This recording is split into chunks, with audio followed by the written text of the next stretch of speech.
after colonization ended, we needed new structures to keep these countries where they were.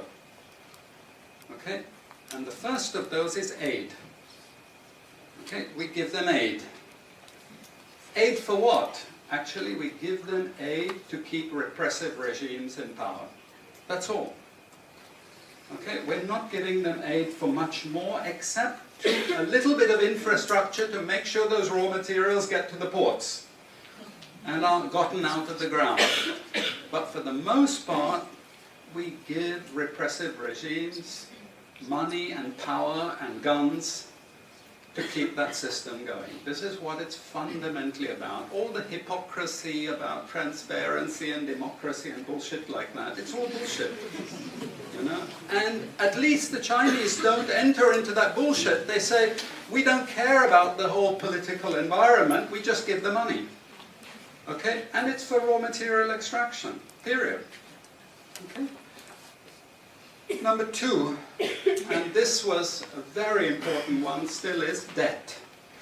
I was telling some of my students today, was it today or yesterday, about Confessions of an Economic Hitman. Do you remember this? Have any of you heard of this one? Confessions of an Economic Hitman. It's a book written by John Perkins, who used to work for a very nebulous, opaque bank. No one had ever heard of this bank, but it was formed in the 1950s by the IMF, the CIA, and the American State Department. And it had only one job: to lend money to developing countries that were raw material producers in order to indebt them. Once you are in my debt, I control you. Okay? And this bank had 4,000 employees.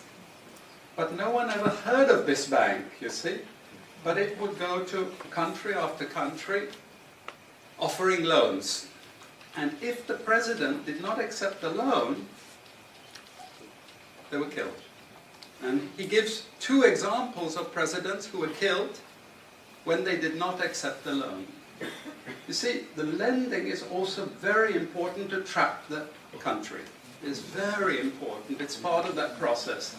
I teach in Suriname. And Suriname in recent times had a huge foreign exchange reserve.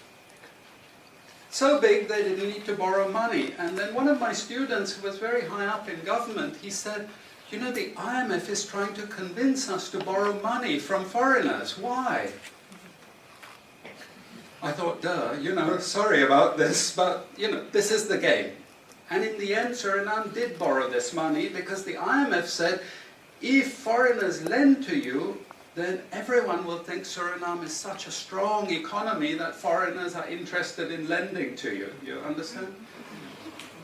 Before Lula came to power, you know, the previous president in Brazil, Cardoso, his predecessor, took a gigantic international loan.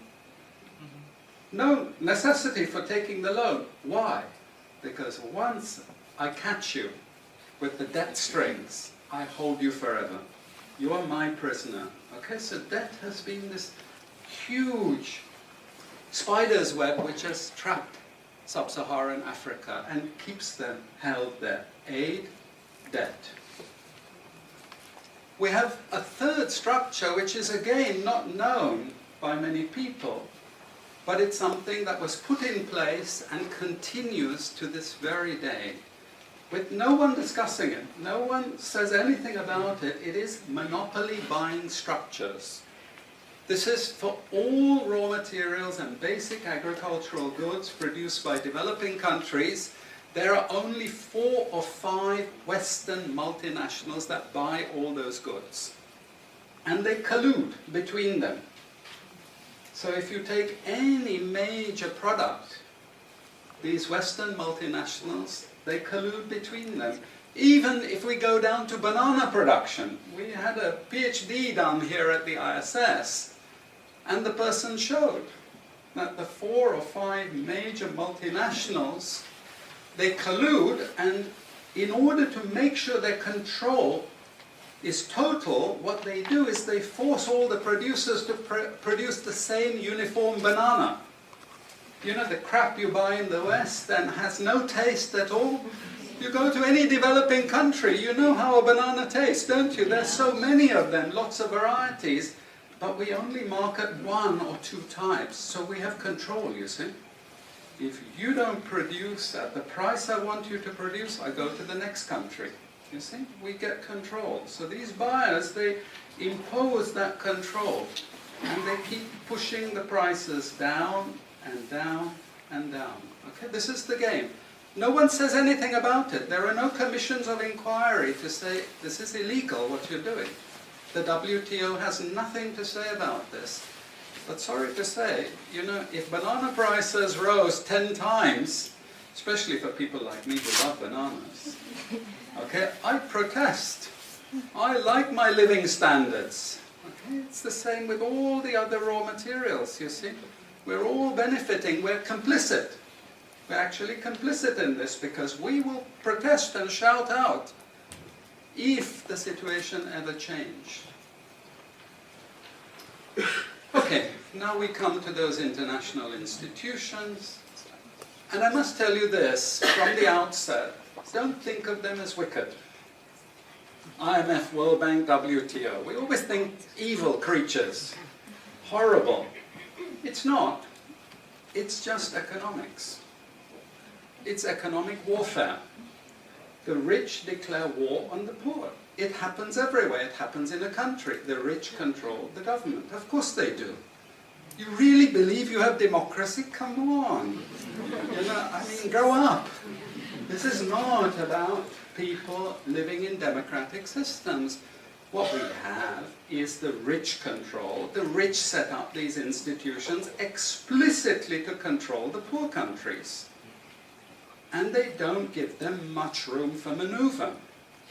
Which incidentally, when the IMF starts talking of poverty alleviation, you should also understand that there's another game there also starting to play, which I'm going to come back to later.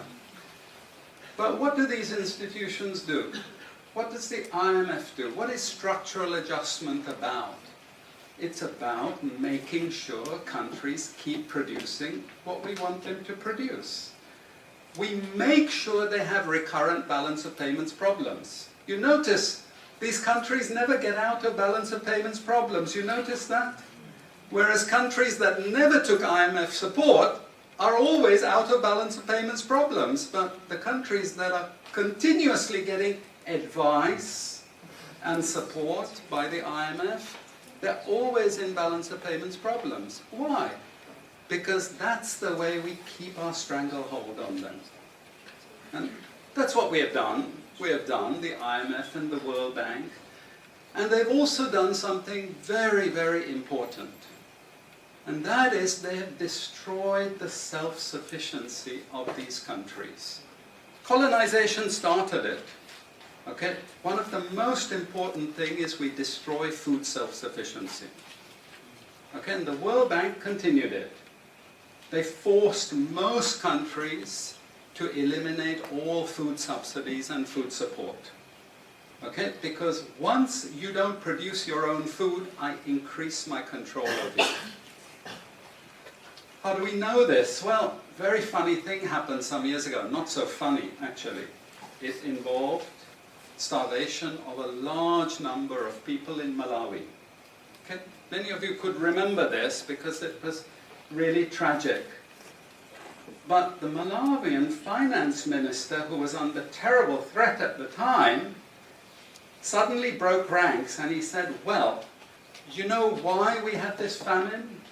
Because one of the conditions of the loan given by the World Bank was we destroyed all our grain surplus stocks. Why? Because remember, we want you dependent.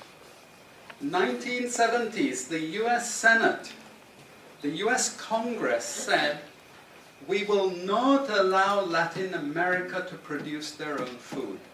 We will start a strategy involving the IMF and the World Bank to destroy food self-sufficiency of Latin America. Then they will indeed be our true backyard.